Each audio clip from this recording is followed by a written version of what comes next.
ولا يجوز أن نفسد في علاقاتنا التاريخية.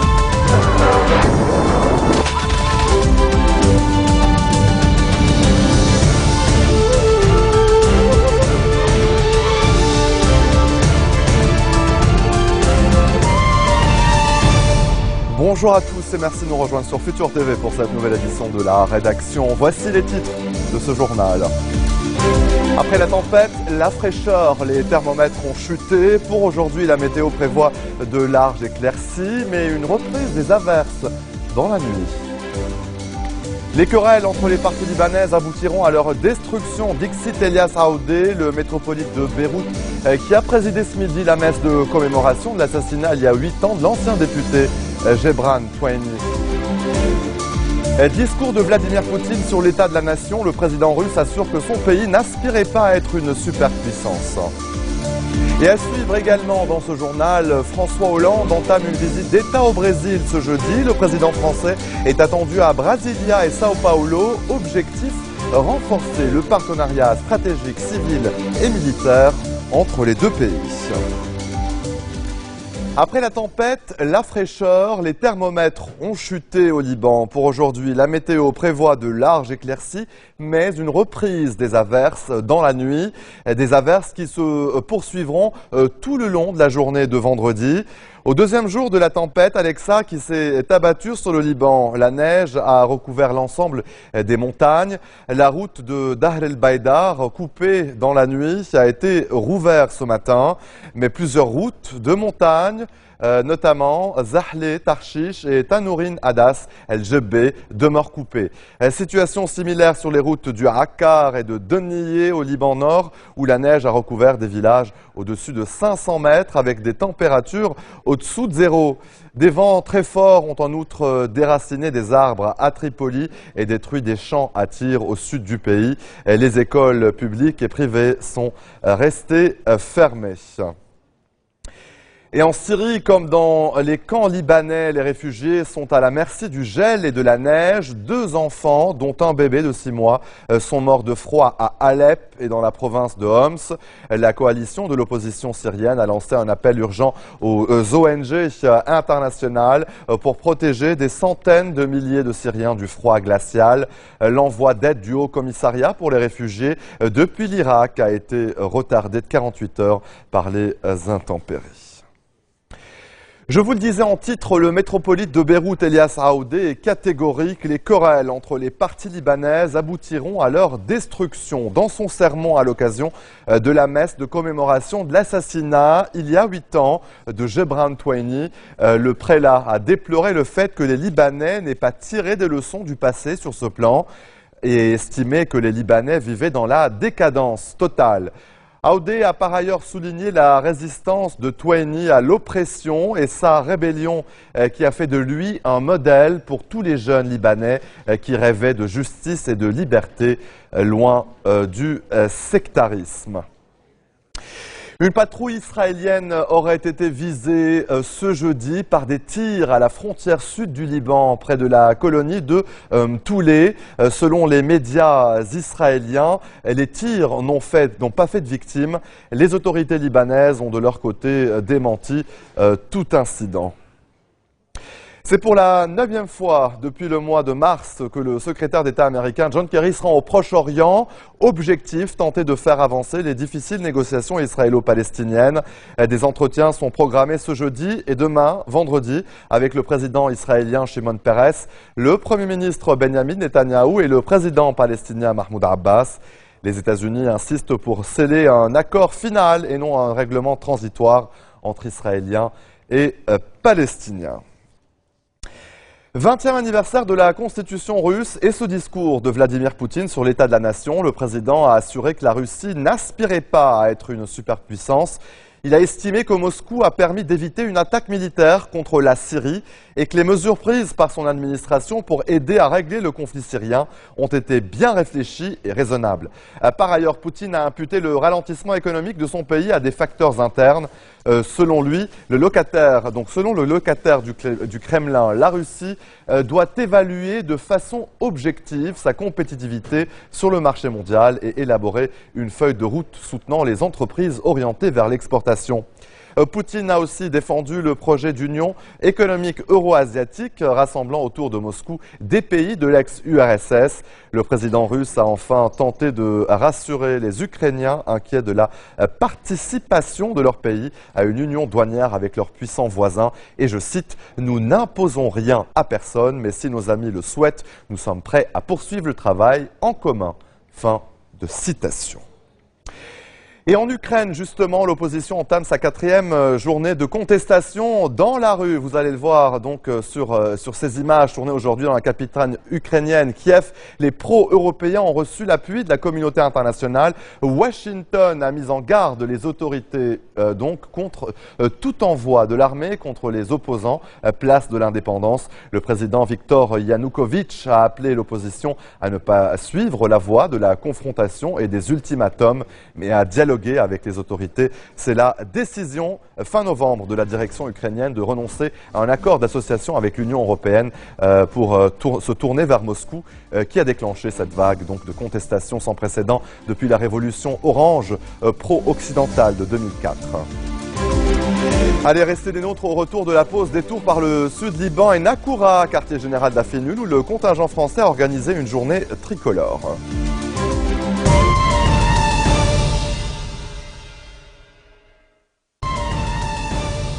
Retour sur le plateau de l'info, François Hollande entame une visite d'État au Brésil. Ce jeudi, le président français se rendra à Brasilia et Sao Paulo. Ce voyage présidentiel vise à renforcer le partenariat stratégique, civil et militaire entre les deux pays. Plusieurs chefs d'entreprise accompagnent le locataire de l'Elysée. Des contrats doivent être signés. Cependant, concernant le chasseur Rafale, Brasilia réfléchit encore. L'avion de combat construit par Dassault Aviation est toujours en compétition avec des concurrents aux États-Unis et en Suède. Allez, en bref, dans le reste d'actualité, la haute cour australienne interdit le mariage homosexuel selon la plus haute juridiction du pays. Il reste défini au niveau fédéral par l'union d'un homme et d'une femme, contrairement à la législation votée dans la capitale Canberra. En revanche, les unions civiles entre personnes de même sexe sont autorisées dans la plupart des États australiens. Le déploiement des troupes françaises et africaines à Bangui n'aura pas suffi. La capitale centrafricaine demeure frappée par de graves violences interreligieuses. Des chrétiens ont pillé des magasins musulmans et en représailles, des musulmans ont saccagé des biens appartenant à des chrétiens. Les chefs religieux ont décidé de se rencontrer pour tenter une réconciliation entre communautés. Au Mali, une importante opération militaire est toujours en cours dans une vaste région au nord de Tombouctou. Au moins 19 djihadistes ont été tués lors d'affrontements durant les derniers jours. Si toutes les parties, le Mali, la France et la MINUSMA s'accordent sur les objectifs militaires, cette offensive menée dans le secret par l'armée française exaspère les autorités de Bamako. Et jusqu'à vendredi, les Sud-Africains vont pouvoir s'incliner devant le cercueil du héros de la lutte anti-apartheid. La dépouille de Nelson Mandela sera amenée tous les matins depuis l'hôpital militaire jusqu'à l'Union Building, le siège du gouvernement à Pretoria, dans un amphithéâtre en plein air qui porte aujourd'hui son nom. C'est là que 19 ans plus tôt, Mandela avait prononcé son discours d'investiture après avoir été élu premier président noir d'Afrique du Sud. Et avant de refermer ce journal, détour par le sud Liban et Nakoura, quartier général de l'Afenul. C'est sur cette base que le contingent français a organisé une journée tricolore, l'occasion pour les autres contingents de découvrir la culture et le savoir-faire français. Reportage.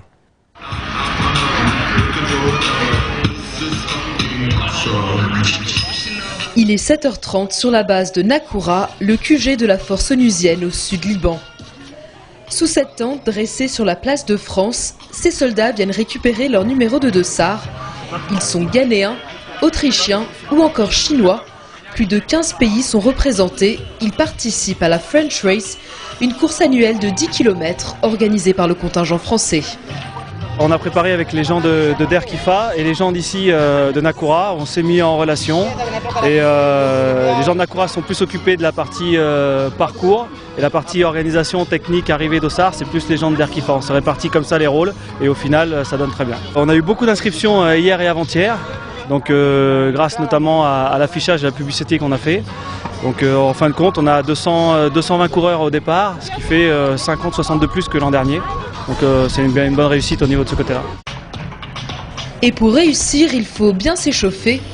Tour de piste, étirement, à chacun sa méthode. Un peu plus loin, ces militaires sri-lankais jettent un dernier coup d'œil au parcours. Comme tous les coureurs, ils espèrent remporter l'épreuve.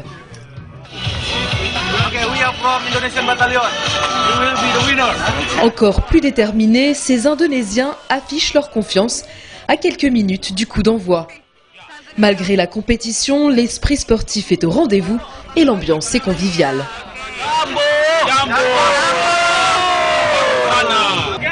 Sur la ligne de départ, les participants s'impatientent. Ils attendent tous le top départ du colonel Mison, le chef de corps du contingent français.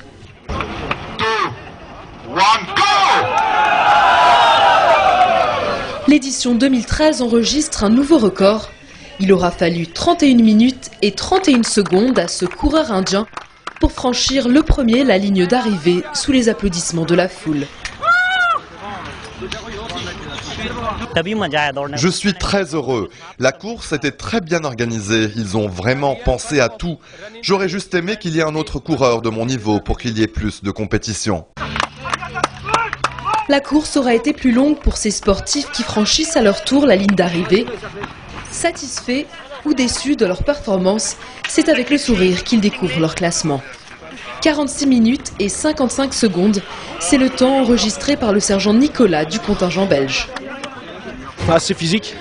Malheureusement, ça fait pas longtemps que je suis arrivé ici dans le théâtre d'opération, donc j'ai pas eu le temps vraiment de me préparer physiquement. Ah bon, ça va, c'est bien passé quand même. En tant que militaire, normalement, on est toujours censé être prêt, donc voilà. Mais la fin, juste la descente pour bien relâcher, bien.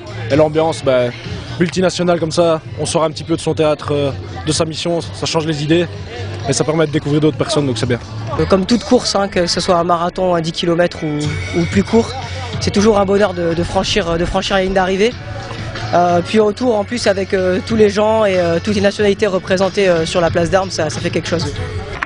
Une cohésion saluée par le chef du contingent français qui a lui aussi pris part au challenge sportif. Cette épreuve sportive est quand même une épreuve sportive assez difficile, puisque c'est une épreuve sportive de 10 km avec un dénivelé assez important. Je dirais qu'après l'entraînement pour le marathon de Beyrouth, où il y avait un dénivelé de 600 mètres pour 42 km, ça a pu paraître facile pour certains coureurs. Mais c'est quand même une épreuve relativement difficile et j'ai trouvé des concurrents extrêmement motivés. On voyait qu'il y avait des contingents qui n'étaient pas là pour perdre. Donc c'était bien, il y avait un vrai esprit sportif. Cette année, la course s'inscrit dans le cadre de la French Day. Culture et savoir-faire français étaient au rendez-vous de cette journée tricolore. Chaque contingent de l'UNIFIL est responsable de l'organisation d'une épreuve sportive qui vise à permettre aux contingents de mieux se connaître. Et nous avons souhaité, nous, valoriser cette activité purement sportive par une démonstration de matériel et de capacité qui permet aux autres contingents de découvrir qu'est-ce que c'est que la FCR, la Force Commander Reserve, puisque, vous le savez, notre mission principale est de travailler au profit de tous les contingents et de toute l'UNIFIL. Donc c'est une manière assez facile de présenter ce que nous sommes, qui nous sommes à tous les contingents de l'UNIFIL.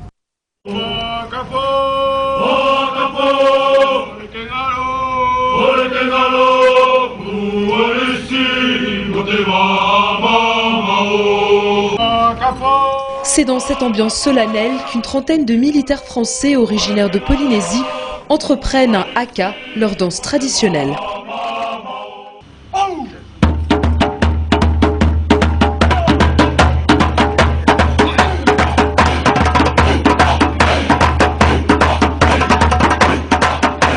Ce rituel chanté est généralement interprété à l'occasion de cérémonies et de fêtes de bienvenue, mais aussi avant de partir à la guerre. Paroles crues, insultes, grimaces, tout est permis pour intimider l'ennemi.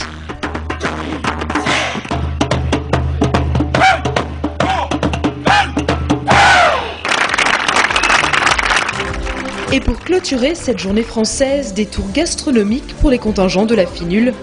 Au menu, une dégustation de vin et de fromage pour leur faire découvrir toutes les saveurs de l'Hexagone. Et c'est ainsi que se referme cette édition. Voici tout de suite le rappel des titres qui ont marqué l'actualité de cette journée. Après la tempête, la fraîcheur, le thermomètre a chuté pour aujourd'hui. La météo prévoit de larges éclaircies, mais une reprise des averses dans la nuit. Les querelles entre les parties libanaises aboutiront à leur destruction, dixit Elias Aoudé, le métropolite de Beyrouth, qui a présidé ce midi la messe de commémoration de l'assassinat il y a 8 ans de l'ancien député Gebran Toueni. Discours de Vladimir Poutine sur l'état de la nation. Le président russe assure que son pays n'aspirait pas à être une superpuissance. Et François Hollande entame aujourd'hui une visite d'État au Brésil. Le président français est attendu à Sao Paulo et à Brasilia. Objectif, renforcer le partenariat stratégique civil et militaire entre les deux pays.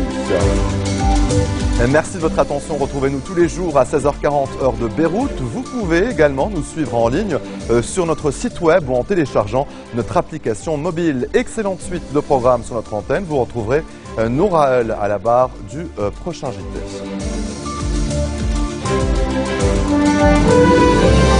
ولا يجوز أن نفسد في علاقاتنا التاريخية.